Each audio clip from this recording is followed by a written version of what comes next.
আল্লাহ বলছেন ফাযকুরুনি আযকুরকুম, বান্দা তুমি আমাকে স্মরণ করো, আমিও তোমাকে স্মরণ করব। এর একটা ব্যাখ্যা তো হাদিসে আসছে। আল্লাহ তাআলা নিজেই বলেছেন, ইযা যাকারানি আবদি ফি নাফসি যাকারতুহু ফি নাফসি ওয়া ইযা যাকারানি ফি মালাইন যাকারতুহু ফি মালাইন খায়রিন মিন। আল্লাহ বলেন, কোন বান্দা যখন আমাকে একা একা স্মরণ করে, একা একা আমার কথা আলোচনা করে, মনে করে, অথবা জিকিরই করে, তাসবিহ তাহলিল পড়ে, এটাও হইতে পারে, তো আল্লাহ বলেন আমিও তার কথা একা একা মনে করি। কিন্তু ওই বান্দা যদি আমার কথা কোনো মজমার মধ্যে আলোচনা করে, মজলিসের মধ্যে আলোচনা করে, তো আমিও তার আলোচনা এমন মজলিসের মধ্যে করি যে মজলিস তার মজলিসের চেয়ে উত্তম। মানে কি? মানে হচ্ছে আমাদের এই মজলিসের চেয়ে ফেরেশতাদের মজলিসটা উত্তম। তো এই মুহূর্তে আল্লাহ তাআলা আমাদেরকে নিয়ে ফেরেশতাদের সাথে গর্বের সাথে আলোচনা করতেছে। ফেরেশতারা মানুষ বানানোর সময় ফেরেশতারা বলেছিলেন, আল্লাহ আতাজালু ফিহা মান ইউফসিদু ফিহা ওয়া ইয়াসফিকু দিমা, আল্লাহ এমন জাতি সৃষ্টি করবেন আপনি যারা যায় মারামারি করবে, কাটাকাটি করবে, রক্তারক্তি করবে। আমরাই তো আপনার তাসবিহ পড়তেছি, তো নতুন করে কেন আরো আরেক জাতি করবেন যারা গ্যাঞ্জাম লাগাবে? তো এই মুহূর্তে আল্লাহ তাআলা ফেরেশতাদেরকে স্মরণ করাইয়া দিচ্ছেন, এই তোমরা না বলছিলা খালি মারামারি করবে, দেখো দেখো আমার বান্দারা খালি মারামারি করে না, আমার বান্দারা আমার আলোচনাও করে। আমাদেরকে দেখায় দেখায় মালিক গর্ব করতেছে। এটা একটা ব্যাখ্যা, এটা একটা ব্যাখ্যা। আরেকটা ব্যাখ্যা হচ্ছে আযকুরুনি আযকুরকুম, মূল অর্থটা মাথায় রাখেন তো ব্যাখ্যাগুলো বুঝে আসবে। মূল অর্থ হচ্ছে আল্লাহ বলেন, বান্দা তুমি আমাকে স্মরণ করো, আমিও স্মরণ করব। এটা হলো মূল অর্থ, ব্যাখ্যায় আসে। আল্লাহ বলেন, বান্দা তুমি আমার ইবাদত করো, তুমি আমার অনুসরণ অনুকরণ করো, ইতাআত করো। মাখলুককে, গোটা দুনিয়ার মানুষকে আমি তোমার মতি আর তোমার অনুসরণ অনুকরণ করনেওয়ালা, তোমার কথা মাননেওয়ালা আমি বানাই। আজকে আমাদের কাছে কত অভিযোগ আসে, বিশেষ করে তাবিজের জন্য আসে ইমাম সাহেবের কাছে। হুজুর বিবি কথা শোনে না, বউ কথা শোনে না, ছেলে কথা শোনে না, একটা তাবিজ দেখ। তো তাদের জবাব হচ্ছে এই আয়াতের ব্যাখ্যা, যে তাবিজ কেন? বলে বিবি কথা শোনে না, বলে তুমি তোমার মালিকের কথা শোনা শুরু করো, মালিক বিবিকে তোমার কথা শুননেওয়ালা বানায় দিবে। তুমি তোমার মালিকের কথা শুনবা না, তোমার সন্তান কেন তোমার কথা শুনবে? সন্তানের উপর কি কি অনুগ্রহ আছে তোমার, তোমার মালিকের কি কি অনুগ্রহ আছে, মিলাও। তো অল্প কিছু অনুগ্রহ কইরাই তুমি চাও যে তোমার সন্তান তোমার কথা শুনুক, বিবি কথা শুনুক। তো আল্লাহ তাআলা এত এত অনুগ্রহ করার পর তুমি আল্লাহর নাফরমানি কেমনে করো?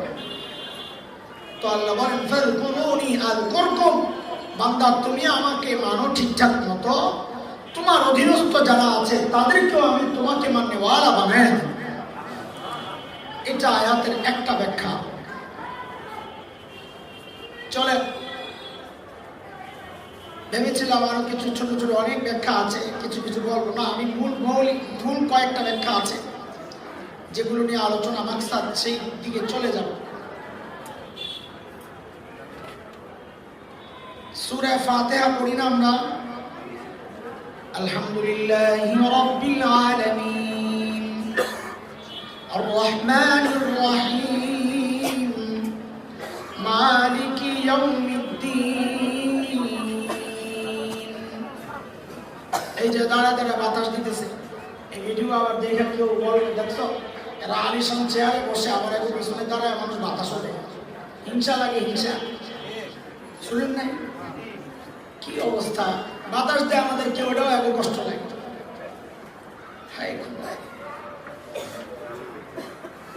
তো সূরা ফাতিহার মধ্যে আমরা পড়ি কিনা মালিকি ইয়াউমিদ্দিন? বলেন না, না পড়েন না? পড়েন আমার সাথে সাথে, আলহামদুলিল্লাহি রাব্বিল আলামিন আর রহমানির রহিম মালিকি ইয়াউমিদ্দিন।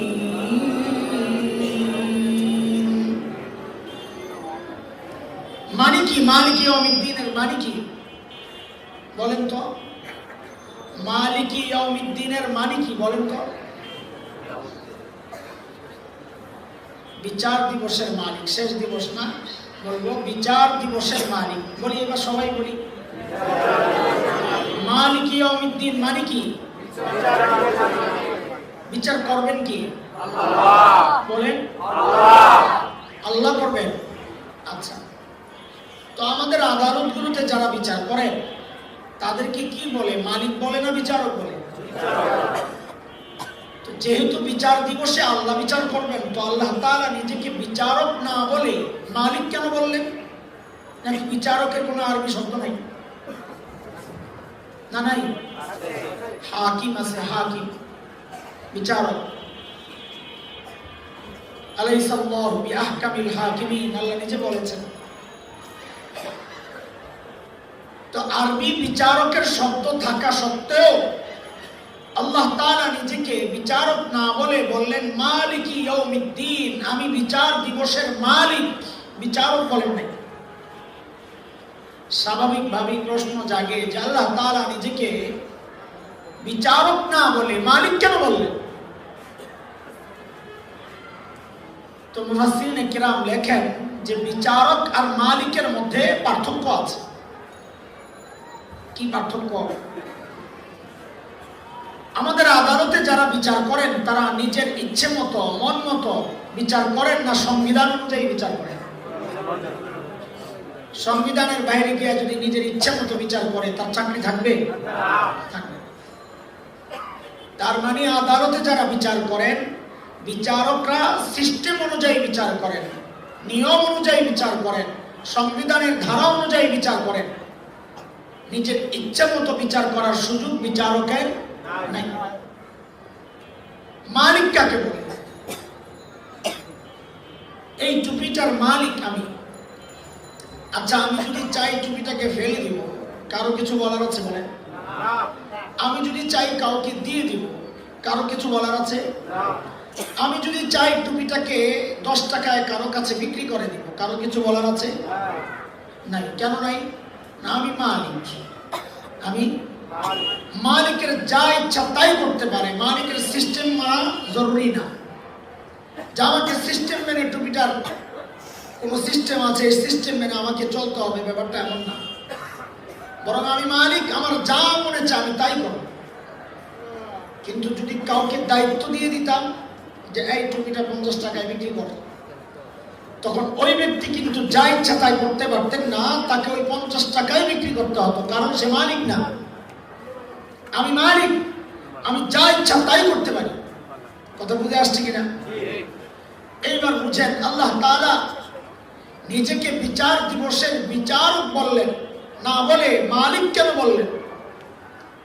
আল্লাহ তাআলা আমাকে আপনাকে বাঁচায়া দিয়েছেন। আল্লাহ তাআলা তার বান্দাকে বাঁচায়া দিয়েছেন। কেন?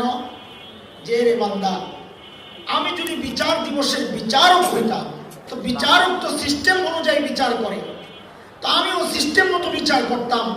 নামাজ পড়ো নাই, আমি বলতাম যাও জাহান্নামে যাও। রোজা রাখো নাই, আমি বলতাম যাও জাহান্নামে যাও। গুনাহ করতাম, আমি বলতাম যাও জাহান্নামে যাও।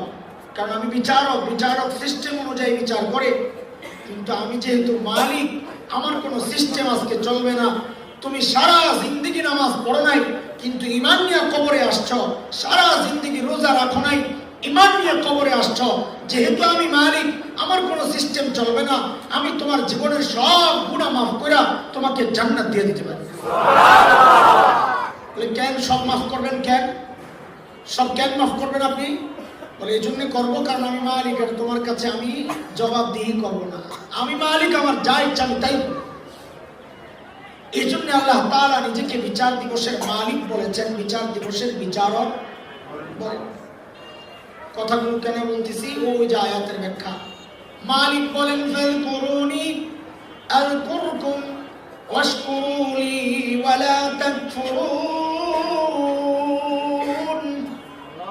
এরে বান্দা দুনিয়ায় তুমি আমাকে মালিক মনে করো ফাযকুরুনি দুনিয়ায় তুমি আমাকে মালিক মনে করো বিশ্বাস করো মানো তাই আযকুরকুম হাসরেও আমি তোমার মালিক হিসেবে তোমার সাথে আচরণ করব দুনিয়ায় তুমি মালিক মনে করো আরেকজনকে তোমার বাচ্চা দরকার তুমি মালিক মনে করো তোমার খাজাকে যায় বাচ্চা চাও খাজার কাছে তো আমি তোমার মালিক আখিরাতে হব না তোমার বাচ্চা দরকার সম্পদ দরকার তুমি গেছো ওই লিটন দেওয়ানের কাছে আন্টি আমার জন্য আন্টি তোমাকে বাচ্চা দিবে আন্টি তোমার ভাগ্য পরিবর্তন করবে তোমার ভাগ্যের মালিক তো আন্টি হয়ে গেছে তো তুমি আন্টির কাছে যায় জান্নাত চাও আমি তোমার মালিক না আমি সিস্টেম মতো বিচার করে তোমার জাহান্নামে পাঠায়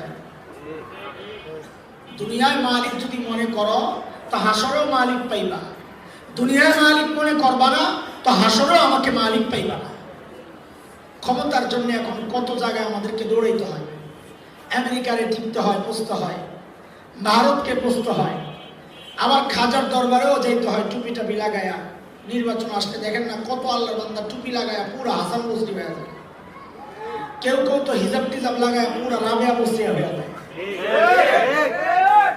কেন ওই যে মাথায় ঢুকছে বাবারে খুশি করতে পারলে আমি ক্ষমতায় চলে আসবো লা হাওলা ওয়ালা কুওয়াতা ইল্লা বিল্লাহ বাবা ক্ষমতার মালিক না বাবা ইজ্জতের মালিক না ক্ষমতার মালিক কে আল্লাহ টাকার কথা আল্লাহ বলতেছেন কুলিল্লাহুম্মা মালিকাল মুলক তুতিল মুলকা মান তাশা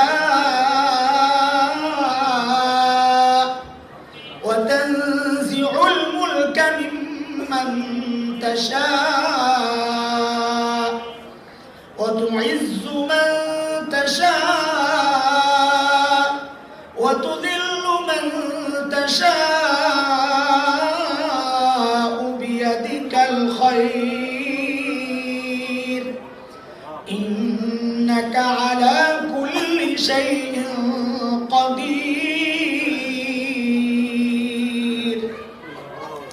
আল্লাহ বলেন ক্ষমতার মালিক আমি ইজ্জতের মালিক আমি দুনিয়ায় যদি তুমি মালিককে মালিক মনে করো তো আল্লাহ বলেন বান্দা হাসরেও আমি তোমার মালিক হিসাবে তোমার বহু অপরাধ ক্ষমা করে আমি চাইলে তোমাকে জান্নাত দিয়ে দিতে পারি